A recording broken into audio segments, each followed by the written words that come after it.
नमस्कार दोस्तों, स्वागत है आपका हमारे चैनल सौम्या भक्ति टॉक्स में। दोस्तों, आज हम आपको लेकर चलेंगे वृंदावन की उन संकरी गलियों में, जहां एक ऐसा दरबार है जहां पत्थर की मूर्त नहीं बल्कि साक्षात हरि एक नटखट बालक के रूप में रहते हैं। एक ऐसा मंदिर जहां भगवान की आंखों में झांकना मना है, क्योंकि मान्यता है कि उनकी नजरों में वो जादू है जो किसी को भी अपना बनाकर खींच ले जाता है। क्या आपने कभी सुना है कि किसी मंदिर में हर 2 मिनट बाद पर्दा लगाया जाता है? क्या आप जानते हैं कि बांके बिहारी जी की ये काली मूर्ति असल में आई कहां से? और वो डरावनी रात जब एक भक्त की भक्ति के वश में होकर बिहारी जी मंदिर छोड़कर उसके पीछे पीछे चले जाते हैं। आज की इस वीडियो में हम बांके बिहारी मंदिर के उन चमत्कारों और रहस्यों को जानेंगे जिन्हें सुनकर विज्ञान भी नतमस्तक हो जाता है। तो दोस्तों, इस वीडियो को एंड तक जरूर देखें। आज हम आपको लेकर आए हैं ब्रज की उस पावन धरती पर जहां कण कण में राधा रानी नाम गूंजता है। श्री बांके बिहारी मंदिर एक ऐसा धाम जिसकी महिमा अपरंपार है। लोग कहते हैं कि यहाँ किस्मत वाले ही पहुँचते हैं और जो एक बार बिहारी जी की आंखों में देख ले वो फिर कभी वापस नहीं लौटता। दोस्तों, आज की इस विशेष वीडियो में हम जानेंगे बिहारी जी की मूर्ति का प्रकट होने का रहस्य, मंदिर में बार बार पर्दा क्यों लगाया जाता है और वो चमत्कार कि क्यों आज भी रात को बिहारी जी के बिस्तर पर सोने के निशान मिलते हैं। दोस्तों, अगर आप भी ठाकुर जी के भक्त हैं तो कमेंट्स में राधे राधे लिखना ना भूलें। तो चलिए शुरू करते हैं आज की ये आध्यात्मिक यात्रा। बांके बिहारी जी की ये मूर्ति किसी इंसान ने नहीं बनाई, बल्कि ये प्रकट हुई है 15वीं शताब्दी में। संगीत सम्राट स्वामी हरिदास जी अपनी भक्ति और गायन से निधिवन में ठाकुर जी को रिझाया करते थे। उनकी भक्ति से प्रसन्न होकर साक्षात राधा और भगवान कृष्ण उनके सामने प्रकट हुए। लेकिन जब हरिदास जी ने कहा कि प्रभु, मैं आपको क्या खिलाऊं और कैसे रखूंगा, राधा कृष्ण ने मिलकर एक ही विग्रह का रूप ले लिया।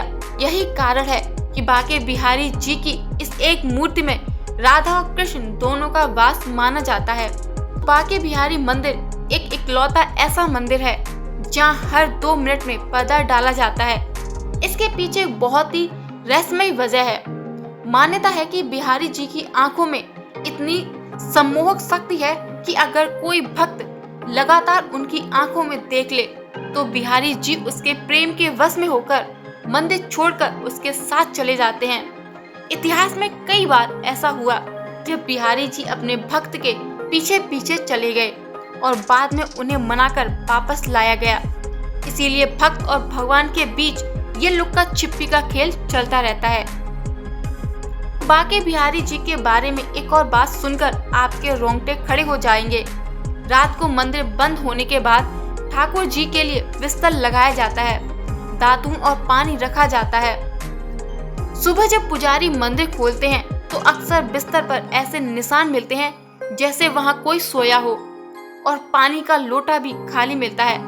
ब्रजवासी मानते हैं कि रात को बिहारी जी अपनी सखियों के साथ रास लीला रचाने निधिवन जाते हैं और थक कर सुबह आकर विश्राम करते हैं। अक्सर मंदिरों में सुबह सुबह मंगल आरती होती है, लेकिन बांके बिहारी मंदिर में साल में सिर्फ एक बार जन्माष्टमी पर ही मंगल आरती होती है। दोस्तों, इसके पीछे का कारण बहुत ही भावुक है। माना जाता है कि बांके बिहारी जी एक छोटे से बालक हैं और रात भर रास रचाकर थक जाते हैं, इसीलिए उन्हें सुबह जल्दी उठाना ठीक नहीं लगता। लाडले सरकार को आराम देने के लिए यहाँ आरती देर से की जाती है। बांके बिहारी का मतलब है 3 जगह से टेढ़ा त्रिभंग मुद्रा, जिसमें भगवान श्री कृष्ण खड़े होते हैं। इस मंदिर में भक्त जोर जोर से घंटियां नहीं बजाते, जिससे बालक बिहारी जी को कोई तकलीफ ना हो। बांके बिहारी मंदिर आपको अन्य मंदिरों की तरह बड़े बड़े घंटे या घंटी बजाने की आवाज नहीं सुनाई देगी। माना जाता है कि बिहारी जी एक छोटे बालक हैं और शोर से उन्हें परेशानी हो सकती है या उनकी नींद खराब हो सकती है। यहाँ भगवान को बहुत ही लाड प्यार से रखा जाता है। क्या आप जानते हैं बिहारी जी के चरणों के दर्शन रोज नहीं होते। पूरे साल उनके श्री चरण कपड़ों से ढके रहते हैं। साल में केवल अक्षय तृतीया के दिन ही भक्तों को उनके चरणों के दर्शन करने का सौभाग्य मिलता है। माना जाता है कि उस दिन दर्शन करने से अक्षय पुण्य की प्राप्ति होती है। क्या आपने कभी सोचा है कि उन्हें बांके क्यों कहा जाता है? बांके का अर्थ होता है 3 जगह से टेढ़ा। बिहारी जी की मूर्ति त्रिभंग मुद्रा में है, यानी वो घुटनों, कमर और गर्दन से हल्के मुड़े हुए हैं। आमतौर पर मंदिरों में शंख बजाना शुभ माना जाता है, लेकिन यहाँ वर्जित है। इसके पीछे वही भावना है कि शंख की आवाज बहुत तेज होती है और उससे ठाकुर जी जो एक बालक हैं, उनको डर लग सकता है या उनकी शांति भंग हो सकती है। हैरानी की बात तो ये है कि भगवान कृष्ण का स्वरूप होने के बावजूद भी बिहारी जी रोज बांसुरी यानी बंसी नहीं धारण करते। वे साल में सिर्फ एक बार शरद पूर्णिमा की रात को अपनी स्वर्ण बंसी धारण करते हैं। उसी रात वे मंदिर से बाहर निकलकर रास रचाने जाते हैं। इस मंदिर का निर्माण 1864 में हुआ था। इसकी वास्तुकला राजस्थानी शैली की है, जहां नक्काशीदार पत्थर और मेहराब देखने को मिलते हैं, जो इसे बेहद भव्य बनाते हैं। क्या आपको पता है कि बांके बिहारी मंदिर में आरती के समय कोई जोर से चिल्लाता क्यों नहीं? इसके पीछे का कारण आपकी आंखों में आंसू ला देगा। तो बांके बिहारी की मान्यताएं इतनी अनोखी हैं कि यहाँ भगवान और भक्त के बीच एक परिवार जैसा रिश्ता दिखता है, जैसे भक्त के वश में भगवान। सबसे बड़ी मान्यता ये है कि बांके बिहारी जी की मूर्ति में एक गजब का आकर्षण है। अगर कोई भक्त सच्ची श्रद्धा से ठाकुर जी की आंखों में ज्यादा देर तक देख ले, तो बिहारी जी उस भक्त के प्रेम में इतने भावुक हो जाते हैं कि वे अपना सिंहासन छोड़कर उसके साथ चले जाते हैं।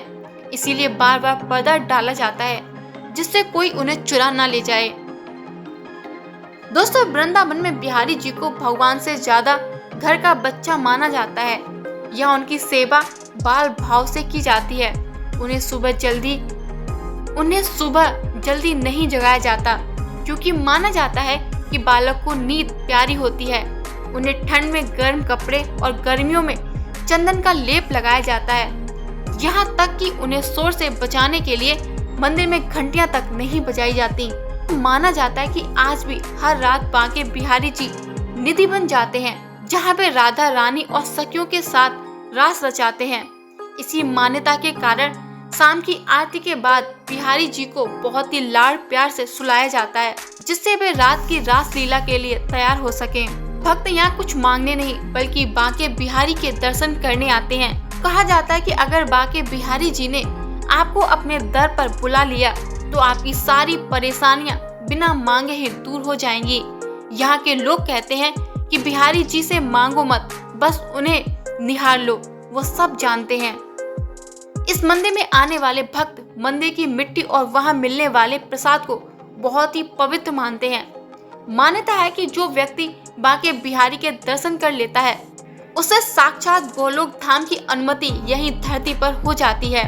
बांके बिहारी मंदिर के बारे में कहा जाता है कि यहाँ भगवान को डराया या पूजा नहीं जाता। बांके बिहारी मंदिर के बारे में कहा जाता है कि यहाँ भगवान को डराया या पूजा नहीं जाता, बल्कि उन्हें लाड किया जाता है। यहाँ की हवाओं में भी सिर्फ प्यार ही प्यार है। बांके बिहारी मंदिर के निर्माण का इतिहास बहुत ही दिलचस्प है, क्योंकि इसमें एक भक्त की साधना और एक बाद में भव्य राजसी निर्माण की कहानी छिपी है। सबसे पहले आपको ये बताना होगा कि बिहारी जी की मूर्ति किसी मूर्तिकार ने नहीं बनाई थी। तानसेन के गुरु और महान संगीतज्ञ स्वामी हरिदास जी अपनी दिव्य भक्ति और संगीत से ठाकुर जी को प्रसन्न किया करते थे।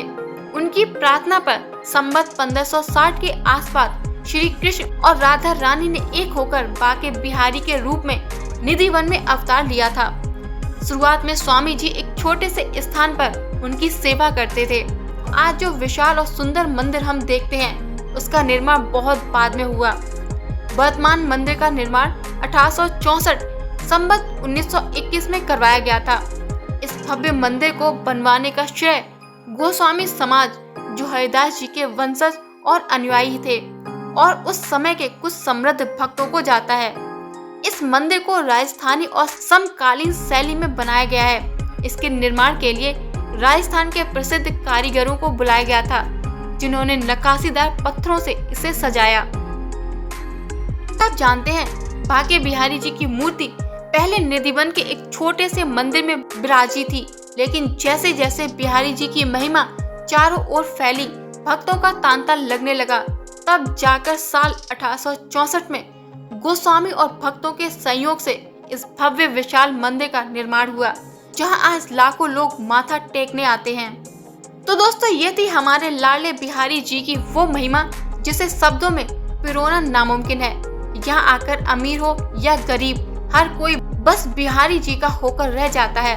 कोई उन्हें अपना बच्चा मानता है, तो कोई अपना सखा और कोई अपना सब कुछ। बांके बिहारी जी का दरबार हमें सिखाता है कि भगवान को पाने के लिए बड़े बड़े मंत्रों की जरूरत नहीं, बस एक निश्चल और साफ दिल की जरूरत है। शायद इसीलिए सदियों से भक्त यहाँ खिंचे चले आते हैं, क्योंकि यहाँ की मिट्टी में आज भी वो जादू है जो हर दर्द मिटा देता है। दोस्तों, अगर आपको भी बिहारी जी की ये कथा पसंद आई हो तो कमेंट्स में राधे राधे लिखना ना भूलें और इस वीडियो को अपने परिवार और दोस्तों के साथ शेयर करें। और ऐसी ही आध्यात्मिक यात्रा के लिए हमारे चैनल से जुड़े रहें। मिलते हैं एक और ऐसी आध्यात्मिक यात्रा के लिए। तब तक के लिए राधे राधे, जय श्री कृष्ण।